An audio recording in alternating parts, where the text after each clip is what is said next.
तर मुलांनो, आपण या ठिकाणी दुसरा टॉपिक बघत आहे kinetic theory of gases and radiation मधला. ते म्हणजे आहे Kirchhoff's law of heat radiation. आता Kirchhoff's law of heat radiation म्हणजे नेमकं काय सांगतो?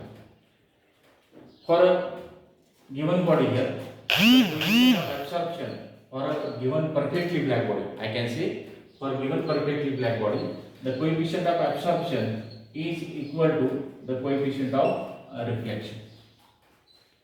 For a given perfectly black body the coefficient of absorption that is equal to the coefficient of reflection here. So that law that is to be get known as here the Kirchhoff's law of heat radiation. त्याला आपण या ठिकाणी काय म्हणतो? Kirchhoff's law of heat radiation आपण त्या ठिकाणी इथं सांगतो. तर आपण या ठिकाणी इथे एक आयसोथर्मल कंडिशन मध्ये आपण या ठिकाणी दोन बॉडी इथे कन्सिडर केलेले आहेत. There is a constant temperature enclosure that we have taken. Inside that constant temperature enclosure here we have consider the two bodies, body A and here another body that is to be taken, say it is to be considered as here the body B. एकाला body A म्हटलेले आहे, दुसऱ्याला body B म्हटलेला आहे. A म्हणजे ordinary body आणि B म्हणजे या ठिकाणी परफेक्टली ब्लॅक बॉडी. बरोबर नाही? तर आपल्याला इथं प्रूव्ह करायचं आहे या ठिकाणी की A is equal to R हे आपल्याला या ठिकाणी इथं प्रूव्ह करायचं आहे. इथं सिम्बॉलिकली दाखवू शकतो या ठिकाणी A that is ordinary body. A ला मी या ठिकाणी ordinary body म्हटलं आणि B ला या ठिकाणी perfectly black body, perfectly black body असा आपण या ठिकाणी इथं संबोधतो.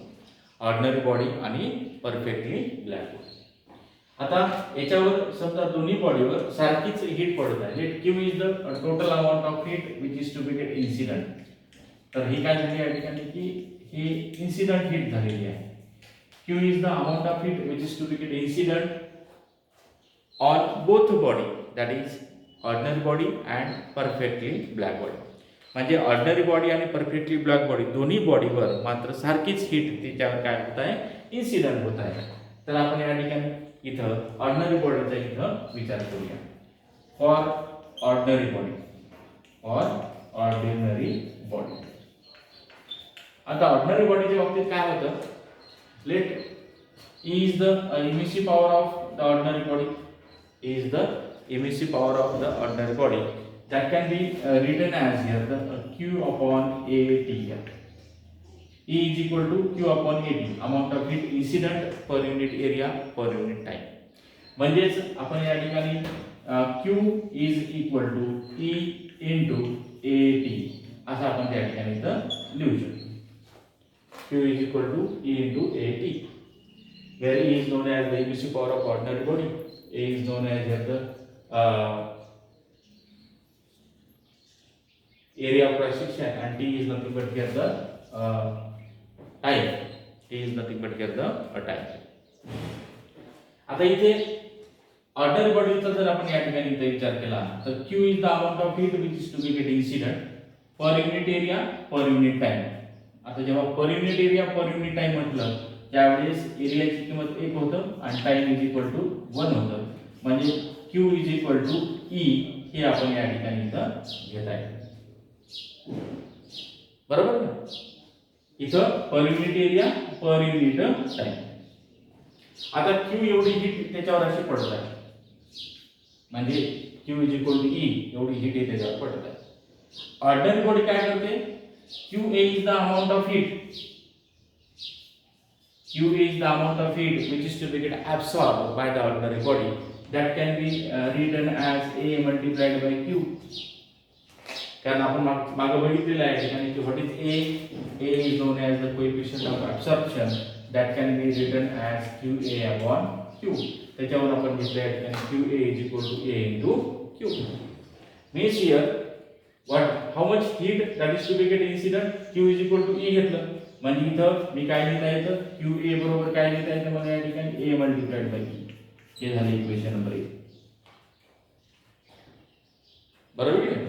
आता amount of heat which is to be get absorbed, that is equal to A into E झालं. आता परफेक्टली ब्लॅक बॉडीचा इथे विचार करूया. For perfectly black body, perfectly black body,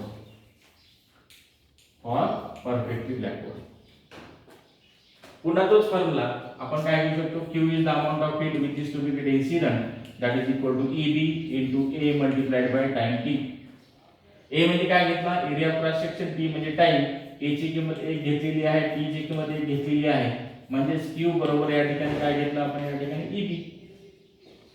Q is equal to EB, बरोबर की नाही. आता एवढी हीट त्याच्यावर सारखी पडत आहे, Q एवढी हीट याच्यावर सुद्धा पडत आहे परफेक्टली ब्लॅक बॉडी. त्याच्यापैकी QA is the amount of heat which is to be absorbed, that is equal to what we can write here, A multiplied by Q, A multiplied by Q. ही किंमत याच्यामध्ये put up करा तर काय लक्षात येतं, A multiplied by EB, A multiplied by EB, that is equal to QA. For perfectly black body the coefficient of absorption is equal to 1 असतं, म्हणजे QA बरोबर काय घेतलं आपण या ठिकाणी EB. हे झालं इक्वेशन नंबर 2. आता इक्वेशन 1 ला इक्वेशन 2 ने डिवाइड करा. So divide equation 1/2, divide equation 1/2. Equation 1 ला इक्वेशन 2 ने डिवाइड केलं तर इक्वेट केलं सॉरी, तर आपल्याला काय लक्षात येते या ठिकाणी A is equal to A into E is equal to EB. तर आपल्याला या ठिकाणी A इज इक्वल टू काय लिहिता येतं, EB अपॉन E, म्हणजेच हे झालं E. म्हणजे आपण इथं प्रूव्ह करून दाखवलं, the coefficient of absorption that is equal to coefficient of emission. What is this one here? That is E is nothing but here the EB upon E. So the ratio of the emissive power of the perfectly black body to the emissive power of ordinary body, that is known as the coefficient of emission. So in this way we have proved this one here, the theoretical proof of the Kirchhoff's law of heat radiation. So for a given perfectly black body here, the coefficient of absorption that is equal to the coefficient of emission. So we have taken a constant temperature enclosure. या constant temperature enclosure मध्ये आपण दोन body ठेवल्या, body A आणि body B, आणि त्याच्यावर ordinary body आणि perfectly black body. तर त्याच्यावर आपण QA is equal to A into E दाखवलं, नंतर perfectly black body QA is equal to EB घेतलं आणि दोघाला डिवाइड जरी केलं तर इक्वेटर केल्यानंतर A into E is equal to EB असे इक्वेशन आपल्याला इथे मिळतं, आणि त्याच्यावर आपण या ठिकाणी इथे प्रूव्ह करून दाखवलं A is equal to E. So the coefficient of absorption that is always equal to the coefficient of emission. So write down this one here, the Kirchhoff's law of heat radiation.